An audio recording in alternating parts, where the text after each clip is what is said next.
Hello, ladies and gentlemen, and welcome to the Viper's Nest, where I promised you some obscure lore, and today I'm gonna deliver. But first, a quick word about the source I am pulling this lore from, Aliens Fireteam Elite. This first segment is specifically for Cold Iron Studios, the makers of this game. Cold Iron, hear me. I beg you. Listen. I love your game. It's one of my favorite games to come out in the past few years, and if you keep putting out patches, updates, and DLC of the same quality you have been, your game is going to be in my top 5 favorite games of all time. Easy. But there is an issue that I feel I need to address, and it's your challenge card system. I personally like the challenge cards, actually. They give us more and different ways and reasons to keep on playing a game that I happen to love. But here's the thing. So, for someone like me who did dozens upon dozens of intense plus difficulties runs to make sure that I got all of the new goodies you put out with the Pathogen DLC. So, some people that I played with, I was playing with randos because I don't actually have any friends who play this game as much as I do, and even if they did, it'd be hard to schedule with them. So I was playing with randoms, which, again, mostly it's fine. But there were some players out there who I know for a fact were using your challenge cards to make the missions more difficult and miserable for the other players on the fire team. And look, you know that's not cool. I know it's not cool. And I know how cool you guys are. So I know that those players are not the kind of community you're trying to, foster around this game. You wouldn't do that. So I'm not saying take out the challenge cards, because don't do that. But if maybe you could implement some kind of voting system where if someone puts up a challenge card, then maybe the other two people on the team could see it and be like, no, I don't really want to do a run with that, and they could vote to veto that person's challenge card. That'd be great. I'd really appreciate it if you did that. Anyway, with that out of the way, let's move on to the lore. So we're talking about 3 weapons today, 2 of which got added with the Pathogen DLC, and the other, I think, came with the Prestige update, I think? I'd have to look it up. But anyway, let's get started. The first weapon on the list, right here, the U1A2 grenade launcher conversion. So people who love Aliens as much as I do will obviously recognize this weapon as the underbarrel grenade launcher mount on the M41A2 model of pulse rifle. It's iconic. There's no way you couldn't know what it is if you know Aliens. So here's the thing about this particular weapon, and all 3 of these I'm pointing out the little things in the lore because they legitimately made me laugh. And also in this particular instance, obscure quote-unquote lore might be a little bit subjective because I don't know how many people who watch and listen to my show play Aliens Fireteam, and if you don't, you should. And of those people, I don't know how many of you downloaded the Pathogen DLC, which you should. And if you did both of the first things, I don't know how many of you have actually taken the time to sit down and read all of the text files that give the background for all the various weapons. If you didn't, that's okay. That's what I'm here for. Anyway, back to the grenade launcher. So, the thing that made me laugh about this particular lore is that the integration between the rifle and the grenade launcher, for whatever reason, was just notoriously shit. The way the grenade launcher was integrated into the rifle, for whatever reason, just caused the entire weapons platform to malfunction. Now, I know a fair thing or two about firearms. My adoptive dad dabbled in gunsmithing, and my biological dad is an absolute gun nut. So I've learned some stuff about firearms over the years, but I don't know anywhere near enough to tell you how this integration caused the whole freaking system malfunction. In the text, it was something to do with recoil suppression that caused the rifle to malfunction. I don't know, it doesn't make any freaking sense to me. Someone else can probably jump in and comment on how that works. But anyway, so like I said, the integration between grenade launcher and rifle was so absolute shit that like a full third of the M41A2 pulse rifles just started chronically malfunctioning. So the manufacturer, Armat, sent out a notice that all grenade launchers should be stripped off of the M41A2. And they did so.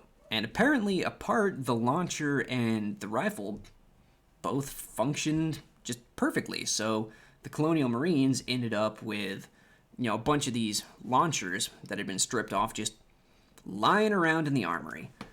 So some guy on one of the ships, I don't remember the name of the ship, I'm sure you could look it up, saw all these launchers lying around and, thought to himself, well, the Colonial Marines do still need a reliable way to deliver explosives ordnance at range. So he essentially took and stripped a bunch of parts off a bunch of other different weapons and fashioned the stock, the pistol grip, and the sighting system, and then just slapped those boys right onto the grenade launcher. So now he sent those plans off over the whatever you want to call the internet in the Aliens universe. So even though they're not official, pretty much everyone has access to these, I guess, like kit-bashed, bastardized grenade launchers. And I just thought it was incredibly funny that, just integrating the launchers into the rifle caused the whole fucking thing to malfunction because, Wayland-Yutani, building better worlds at the cheapest possible price. But it also really speaks to the ingenuity of the Colonial Marines that they had all these launchers and they're like, well, we can still use those. So they did. All right. Next weapon on the list. The P649 Hell, which stands for Project 649 High Energy Laser.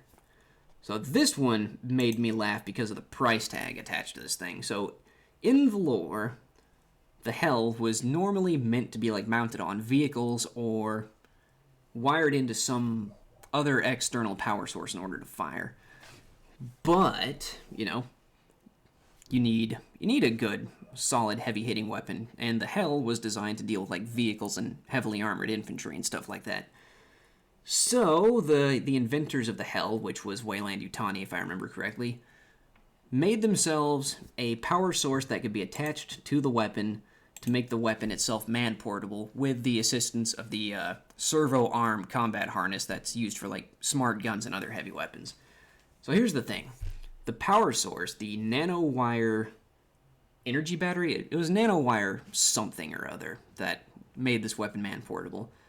So the nanowire generators, I'm going to call them that, are rechargeable, but they are also horrendously expensive, clocking in at $100,000 a pop. So that sounds just like a nice, big, round number, sure. So I did some cursory research to put this in perspective for you. So the first thing I looked up was how much does it cost to outfit a normal, run-of-the-mill United States Army soldier. And an article I found that was published in 2014 said that at any given time, the average U.S. Army soldier was walking around with about $17,000 worth of equipment on his person. So I found a basic inflation calculator, and to convert that into 2022 money, that's about $20,850 that this soldier is carrying on his person. So ballpark it down to just a flat $20,000 for ease of calculation. You could fully equip 5 U.S. Army soldiers for the cost it takes to reload the Hell once. And here's the thing. The power cells on the Hell are rechargeable, but in the context of the game, you're not keeping those power cells with you. You just kind of, when they're empty, you drop them out of the gun, slap another one in, and keep going. And in your average campaign mission run, unless for whatever reason you're trying to conserve ammunition for your heavy weapons, you will run through at least 10 of those power cells in a campaign run. Double that if you have a recon guy on your team who's constantly feeding you more ammo. And that's not even getting into, the long turret defense or horde mode runs. So just for a basic, normal campaign run, if you're playing a Demolisher or a Lancer, equipped with the P649 Hell, you're costing the Colonial Marines, at minimum, $1 million every time you run a mission with this weapon. And here's the thing, that's not even factoring in like the ammo for your other weapon, your armor, the cost of the med kits you're using, the Colonial Marines paycheck.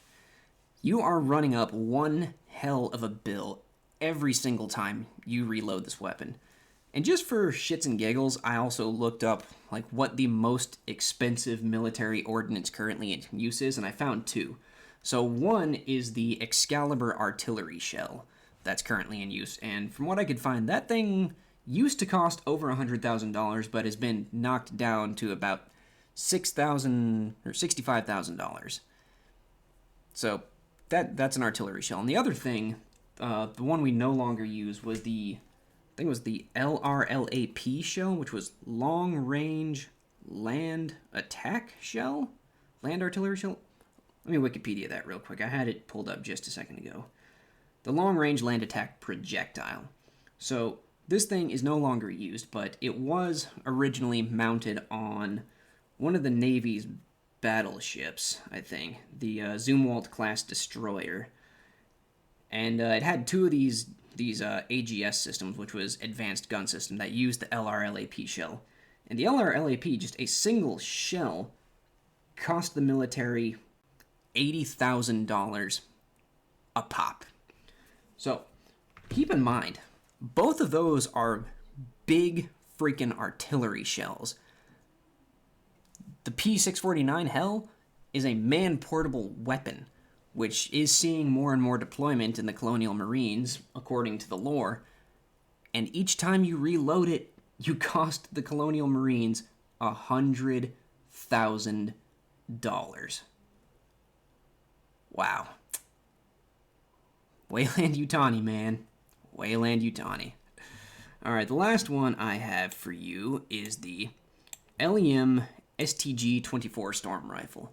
And I couldn't find just a singular picture of it, so I had to get this boy. The one you're looking for, if somehow you can't read, is this weapon that's down here in the bottom left. So the Storm Rifle includes in it a ballistics calculation computer, which assists with like aiming and stuff like that. And there's various different versions of the program loaded into this ballistics computation computer, depending on where you are in the galaxy, whether you're like in the, I think it's the UACM, the United. Give me just a second. I think it was the United Americas or something like that. Is Dolly up there? No, she's not home. Okay, just checking things. Yep. When do you think she'll be home? After 3. Oh, okay. Is she working today? No, she's out at a church function in Soldotna. Oh, funny. Okay, fun. I mean, not funny. Fun. We're just working on the power of attorney papers. Okay. So, anyway, I'll come back later. Sorry about that.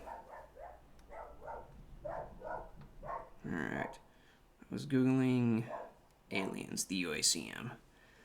The United States Colonial Marine Corps. Okay, so the United Americas is what it's called now. And the United Americas go by... Come on.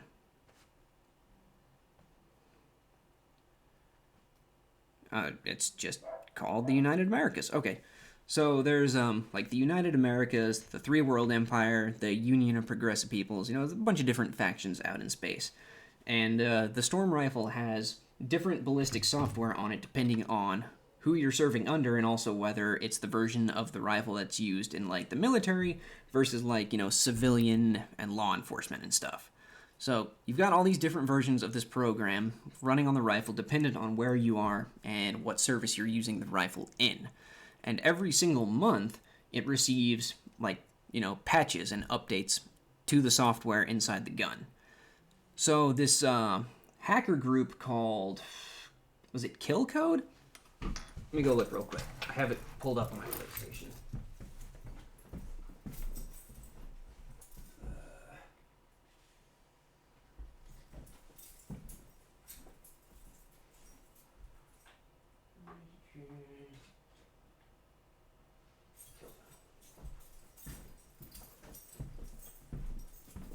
Okay, got it. The hacker group was called Kill File. Now, what they did was they took the the software, the patch notes, or whatever you want to call it, source code. That's what it is. They took the source code for the military software on the rifles and essentially put them out on the internet for free. So, like, the thing was that, like, the military iteration of the code obviously caused the rifle to perform better and differently than the civilian version of the code. So, essentially, the civilians got their hands on the code off the internet in public domain, applied it, and essentially jailbroke the civilian iteration of the rifle, which caused the rifle to perform up to the standards of the military version. So Weyland-Yutani obviously didn't much care for that, and they put out a DRM patch, which caused any rifle that was running this particular pirated version of the software, or the same software that was pirated in the first place, would just stop working. So the problems there should be glaringly obvious to see. You're in the middle of a war or something like that using this rifle, and your rifle just ceases to function, which caused a lot of people to get killed. So, what in the end, the thing that made me laugh about this was that Weyland-Yutani eventually caught the hackers behind the software pirating, and of all the things, all the charges you could have leveled against them, like, sedition, terrorism, death, involuntary manslaughter, what have you, the one that they got the hackers for, which caused them to serve consecutive life sentences in prison, of all things, copyright violation. I read that when I got my hands on the rifle in-game, and my wife was sitting next to me, and I just started cracking up laughing. She looked at me like I was crazy, and then I explained, the whole story behind the rifle and the fact that they got the hackers and imprisoned them on copyright violations. I freaking love it. My hat's off to you, Cold Iron Studios, for writing this, because that is gold. I love it. It's so good. Well, anyway, that is the obscure lore I have for you today. Thank you for watching and listening to this rather shorter video. I appreciate it. Go play Aliens Fireteam Elite. Make sure Cold Iron Studio knows of the praise that I am giving it. Well, not me specifically, just essentially anybody who plays this game, because it's a great game, and you should play it, and you should get the DLC, because it supports Cold Iron, and that will make them hopefully continue making even more DLC, with even more silly lore tidbits for me to extract from all the different weapons. It's just, like I said, it's one of my favorite games to come out in the last few years. It's all around just, it's good fun. It is a quality game, and Cold Iron Studios deserves all the praise they can possibly get for it. Anyway, like I said, thank you for listening. I guess like and subscribe, do the YouTube dance, you know how all this works. And, I will see you on the next episode. Have yourselves a great day.